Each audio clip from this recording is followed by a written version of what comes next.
नमस्कार, बादल खबर में स्वागत बाटे। आज मिति 2081 आसीन 4 गते यानी 20 सितंबर 2024 से सुनल जाओ देश दुनिया के आज के 13 गो प्रमुख खबर सब। 12 के विश्रामपुर गांव पालिका अध्यक्ष जुल्फकार अली भुट्टो के सार्वजनिक संपत्ति के दुरुपयोग आ अदालत के आदेश की अवहेलना के आरोप में उच्च अदालत बीरगंज 7 दिन भीतर खुदे उपस्थित होखेला आदेश देले बाटे। उच्च अदालत से भुट्टो के अदालत के आदेश की अवहेलना कैल कहत कार्रवाई प्रक्रिया आगे बढ़ावल गई। भुट्टो से सार्वजनिक सड़क के अतिक्रमण करके अपन प्रतिनिधि मार्फत कब्जा कैल, साथ ही अदालत के निर्देशन के व्यवस्था करत व्यक्ति के निजी संपत्ति में हस्तक्षेप कैल आरोप लागल बाटे। उनका ऊपर निजी जगह कब्जा करके ढलान कार्य करत घर गिरावल कार्य में संलग्न भइल दावी बाटे। अदालत में पड़ल निवेदन में भुट्टो कानूनी प्रक्रिया बिना ही निजी संपत्ति कब्जा कैल आ सार्वजनिक सड़क में अपन नियंत्रण कायम राखल विषय में अदालत कार्रवाई करे के मांग कैल गेल बाटे। यह संदर्भ में उच्च अदालत बीरगंज से गाँव पालिका अध्यक्ष भुट्टो आ वार्ड अध्यक्ष के 7 दिन भीतर खुदे अदालत में उपस्थित होकर के निर्देशन देले बाटे। संपत्ति संबंधी मौलिक अधिकार के हनन करे के ना मिले संवैधानिक प्रावधान भइला पर भी भुट्टो डोजर प्रयोग करके स्थानीय सबके विरोध के बावजूद बिना कोनो अनुमति निजी संपत्ति में बनल घर गिरैले रहनी। इस कार्य प्रति गांव के लोग सब आपत्ति जनेला पर भी अध्यक्ष भुट्टो कानून विपरीत कार्य कैले स्थानीय सब बतैले बाटे। जीतपुर सिमरौप महानगर पालिका वार्ड नंबर 9 स्थित ऐतिहासिक जीतपुर गढ़ी माई मंदिर में ई वर्ष के दशई मेला धूमधाम के साथ मनावेला तैयारी तीव्र कैल गेल बाटे। हर एक वर्ष घट स्थापना से महानवमी तक मनावल जाए वाला ई मेला व्यवस्थित बनावेला गढ़ी माई मेला व्यवस्थापन समिति विभिन्न उप समिति सब गठन करके तैयारी आगे बढ़ाइले बाटे। समिति के अध्यक्ष रोशन चौधरी के अनुसार ई वर्ष के मेला में विशेष धार्मिक कार्यक्रम सब आयोजना कैल जाए। समिति के कोषाध्यक्ष कृष्ण चौधरी के अनुसार मेला आसीन 17 गते घट स्थापना के दिन से शुरू होगी। आसीन 24 गते खीर भोज के आयोजना होगी, तब आसीन 25 गते महानवमी के दिन बलि पूजा के आयोजना कैल जाए बतावल गई बाटे। मेला में व्यवस्थित आ सफल बनावे के खातिर समिति स्थानीय वासी सरोकार वाला सबके आवश्यक सहयोग प्रदान करेला अनुरोध कैले बाटे। दशई मेला सांस्कृतिक तथा धार्मिक महत्व रखे वाला से ई अवसर में मेला में सहभागी होखे वाला सबके उत्साह उच्च रहल बाटे।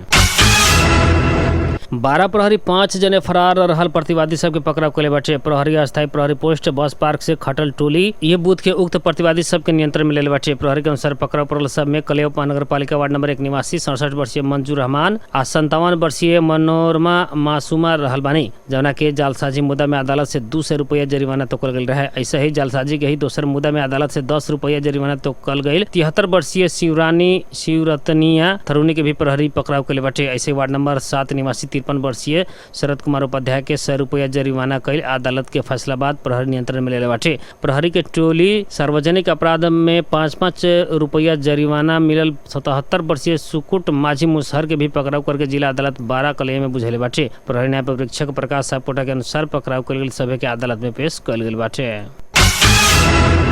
रौतहट के कटहरिया में बीतल रात भइल मोटरसाइकिल दुर्घटना में पड़ के एक जने की मृत्यु भइल बाटे। कटहरिया बाजार से पश्चिम में लाल बकैया पुल के ओह पार कटहरिया गमरिया सड़क खंड में बीतल रात 7 बजे मध्य प्रदेश 03028 पर 4941 से नंबर के मोटरसाइकिल अनियंत्रित होकर दुर्घटना भइल रहे। दुर्घटना में कटहरिया नगर पालिका 9 डुमरिया के सुखदेव पासवान के बेटा अंदाजी वर्ष 26 के राम जन्म पासवान की मृत्यु भइल जिला प्रहरी कार्यालय रौतहट जनले बाटे। तेज गति में रहल मोटरसाइकिल दुर्घटना में गंभीर घायल भइल पासवान के कटहरिया में इलाज संभावना भइले बाद थप इलाज के खातिर प्रादेशिक अस्पताल गौर भेजल गई में इलाज के ही क्रम में मृत्यु भइल इलाका प्रहरी कार्यालय कटहरिया के प्रमुख सही शिव शंकर शर्मा बतैले बानी। मृतक के लाश पोस्टमार्टम के खातिर प्रादेशिक अस्पताल गौर में राखल गई प्रहरी जनैले बाटे। उपकार सेवा नेपाल अपांगता भइले 2 जने के व्हील चेयर सहयोग कैले बाटे। रौतहट जिला के माधव नारायण नगर पालिका वार्ड नंबर 2 खेसरहिया निवासी 18 वर्षीय बिगन राम बाबू जगह के 13 वर्षीय अर्जुन पासवान के व्हील चेयर प्रदान कैल गेल बाटे। उपकार सेवा नेपाल के अध्यक्ष विदा सरावगी से रौतहट स्थित उल्लो के घर में पहुंच के व्हील चेयर हस्तांतरण कैले बाड़ी। सामाजिक कार्यकर्ता प्रकाश थारू के अनुसार राम आ पासवान दोनों जन्मजात अपांग बानी। व्हील चेयर मिलला बाद उ लोग के दैनिकी में बड़का सहजता आवे के विश्वास कैल गेल बाटे। अर्जुन पासवान के पिता श्री हजरा पासवान के बेटा के अब चलेला सहज भइल बताइनी। इस सहयोग से अपांगता भइल व्यक्ति सबके थप आत्मनिर्भर बनावे के आशा कैल गेल बाटे। उपकार सेवा नेपाल ऐसा सहयोग के कार्यक्रम सब आए वाला दिन में भी निरंतर जारी रखे के प्रतिबद्धता जनले बाटे। सरलाई के हरिवन में घर में लुका कर राखल गांजा सहित एक महिला पकड़ाऊ पड़ल बाड़ी। पकड़ाऊ पड़े वाले हरिवन नगर पालिका 3 डाबरी टोल के 40 वर्षीय शांति माया थिंग रहल बाड़ी। गोप्य सूचना के आधार में प्रहरी उनकर घर आ दुकान तलाशी कैले पर 3 किलो 790 ग्राम गांजा मिलला बाद उनका के पकड़ाऊ कल गई। प्रहरी जानकारी दिल बाटे। फैला पड़ल उक्त परिमाण के गांजा बरामद आ उनका के पकड़ाऊ करके घटना के संबंध में था अनुसंधान आगे बढ़ाल गई। जिला प्रहरी कार्यालय सरलाही जनले बाटे। सहकारी संस्था बचत रकम दुरुपयोग संबंधी विशेष संसदीय छानबीन समिति प्रतिवेदन बुझेला संगे प्रहरी रवि लम्बी छाने विरुद्ध पूरक अभियोग ले जाके तैयारी कैले बाटे। प्रहरी प्रधान कार्यालय उच्च स्रोत के अनुसार सांसद सूर्य थापा नेतृत्व के विशेष छानबीन समिति से गोरखा मीडिया नेटवर्क प्रणाली के तत्कालीन प्रबंध निर्देशक लामी छाने की कानून ब मुजिम कार्रवाई करेला कई सिफारिश के आधार में पूरक अभियोग ले जाके तैयारी शुरू कैले बाटे। प्रधानमंत्री केपी शर्मा ओली संयुक्त राष्ट्र संघ के महासभा में सहभागी होखेला अमेरिका प्रस्थान कैले बानी। आज त्रिभुवन अंतर्राष्ट्रीय विमानस्थल होत प्रधानमंत्री ओली नेतृत्व के टोली कतार के दोहा होत अमेरिका के न्यूयॉर्क प्रस्थान कैले बानी। प्रधानमंत्री ओली के साथ में उनकर पत्नी राधिका, परराष्ट्र मंत्री डॉक्टर आरजू राणा देउवा, प्रधानमंत्री के प्रमुख सलाहकार विष्णु रिमाल, परराष्ट्र सचिव सेवालम साला, नेपाल सरकार के वरिष्ठ अधिकारी लोग बानी। प्रधानमंत्री ओली आसीन 10 गते महासभा के संबोधन करके कार्यक्रम रहल परराष्ट्र मंत्रालय जनैले बाटे। राष्ट्रपति रामचंद्र पौडेल समक्ष लोक सेवा आयोग के वार्षिक प्रतिवेदन पेश कल गए बाटे। राष्ट्रपति भवन शीतल निवास में आज आयोजित कार्यक्रम में राष्ट्रपति पौडेल समक्ष आयोग के अध्यक्ष माधव प्रसाद रेग्मी से आर्थिक वर्ष 2080-81 का आयोग के वार्षिक काम सबके प्रतिवेदन पेश कैले बानी। वो अवसर में राष्ट्रपति पौडेल से निजामती सेवा, नेपाली सेना, नेपाल प्रहरी, सशस्त्र प्रहरी बल नेपाल, अन्य संघीय सरकारी सेवा आ संगठित संस्था के पदमा समेत पदपूर्ति के खातिर जिम्मेवारी तोकल अनुसार कार्य संपादन करेला कैले सराहनीय रहल कहने। वहाँ के नेपाली जनता के आस्था विश्वास के धरोहर के रूप में रहल आयोग से और व्यवस्थित, सुदृढ़ आ प्रभावकारी ढंग से कार्य संपादन करके विश्वास व्यक्त कैले बानी। राष्ट्रपति रामचंद्र पौडेल प्रधानमंत्री की अनुपस्थिति में प्रधानमंत्री से करे वाला दैनिक प्रशासनिक काम उप प्रधानमंत्री एवं शहरी विकास मंत्री प्रकाश मान सिंह संभाले वाला बैल बानी। प्रधानमंत्री केपी शर्मा ओली संयुक्त राष्ट्र संघ के 19वां महासभा में सहभागी होखेला आज संयुक्त राज्य अमेरिका तरफ प्रस्थान कैले बानी। राष्ट्रपति पौडेल उनकर अनुपस्थिति में प्रधानमंत्री से करे वाला दैनिक प्रशासनिक काम नेपाल के संविधान बमोजिम प्रधानमंत्री के सिफारिश में उप प्रधानमंत्री सिंह से संभाले के करके तोकल राष्ट्रपति कार्यालय जनैले बाटे। नेपाल पत्रकार महासंघ के कार्यवाहक अध्यक्ष रमेश बिष्ट राजीनामा दिले बानी। सदस्यता शुद्धिकरण में देखल गई जटिलता से निर्वाचन संपन्न होके न सकला बाद बिष्ट राजीनामा दिले बानी। इससे पहले महासंघ के अध्यक्ष पद से विपुल पोखरेल राजीनामा दिला बाद बिष्ट कार्यवाहक अध्यक्ष बनल रहने। वहाँ के राजीनामा के पदार्थ महासंघ के उपाध्यक्ष बाला अधिकारी महासचिव रोशन पुरी के दिले बानी। वहाँ के महासंघ के विधि विधान आ संरचना के लत्या के पत्रकारिता न कैल आ फार्म न भरल करीब 400 व्यक्ति के सदस्यता दियल असंतुष्ट होत राजीनामा देहल विगत में उल्लेख रहल बाटे। कार्यवाहक अध्यक्ष बिष्ट काल महासंघ की केंद्रीय निर्वाचन समिति के पत्र भेजत आसन निर्वाचन कार्यक्रम में अभी तक स्थगित करेला अनुरोध कैले रहनी। उनकर पत्र बाद केंद्रीय निर्वाचन कार्य समिति निर्वाचन कार्यक्रम अनिश्चित काल के खातिर स्थगित कैले जनैले बाटे। नेपाल पत्रकार महासंघ के नया नेतृत्व चयन के खातिर आसीन 12 गते मतदान करके कार्यतालिका रहे। ओकरा खातिर उम्मीदवार के मनोनयन दर्ता आसीन 4 गते आज निर्धारण कैल गेल रहे, लेकिन विवाद के कारण महासंघ के नया नेतृत्व चयन अनिश्चित बनल बाटे।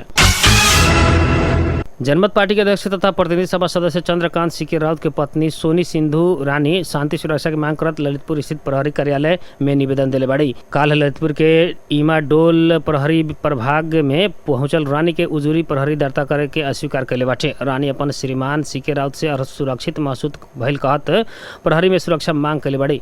प्रहरी न्याय परीक्षक चित्र भट्टराई से निवेदन दर्ता करेला आदेश दिहला पर भी निवेदन अभी दर्ता भइल नइखे। प्रहरी निवेदन अध्ययन करेला कहत उनका के आज फिर बुलावल गई रहे। राउत उनकर पत्नी हाल एके भवन के अलग अलग तला में रहत आइल बानी त उनकर 3 संतान, एगो बेटा आ 2 बेटी भी रानी संगे बैठ रहल बाड़ी। अध्यक्ष राउत भी इससे पहले प्रहरी में शांति सुरक्षा के मांग करत निवेदन दर्ता करैले रहनी।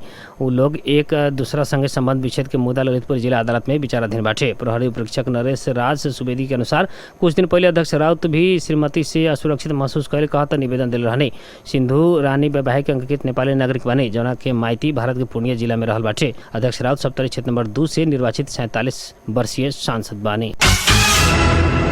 नेपाल और चीन के सेना बीच बिहान से संयुक्त अभ्यास होखेवाला भइल बाटे। नेपाली सेना चीनिया जनमुक्ति सेना बीच के संयुक्त सैन्य अभ्यास के चौथा संस्करण सगरमाथा फ्रेंडशिप बिहान से चीन में शुरू हो रहा बाटे। कोविड महामारी बाद सन 2019 में रोकल गई 2 देशीय सैन्य अभ्यास 5 वर्ष बाद शुरू होखे लागल बाटे।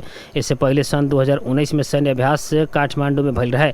कोरोना संक्रमण बाद सैन्य अभ्यास निरंतरता ना पहिले रहे। बिहान से दक्षिण पश्चिम चीन के सिचुआन प्रांत में शुरू होखेवाला सेना अभ्यास आसिन 15 तक चले वाला बाटे कह के नेपाली सेना जनरल बाटे। आतंकवाद से उत्पन्न हो सके के संभावित सुरक्षा चुनौती के दृष्टिगत करके दोनों देश के विशेष सेना 2047 साल से ही सैन्य अभ्यास करत आइल बाटे। पहिलका दूसरका तीसरका संस्करण के सैन्य अभ्यास भी प्रति आतंकवाद युद्ध कला आ विपद व्यवस्थापन लगायत में केंद्रित रहे। नेपाली सेना चीन संगे संयुक्त सैन्य अभ्यास नियमित करत आइल बाटे। नेपाली अमेरिकी या भारत के सेना संगे भी सैन्य अभ्यास करत आइल बाटे। नेपाल भारतीय सेना बीच होखेवाला सैन्य अभ्यास के सूर्य किरण नाम दिहल गइल बाटे।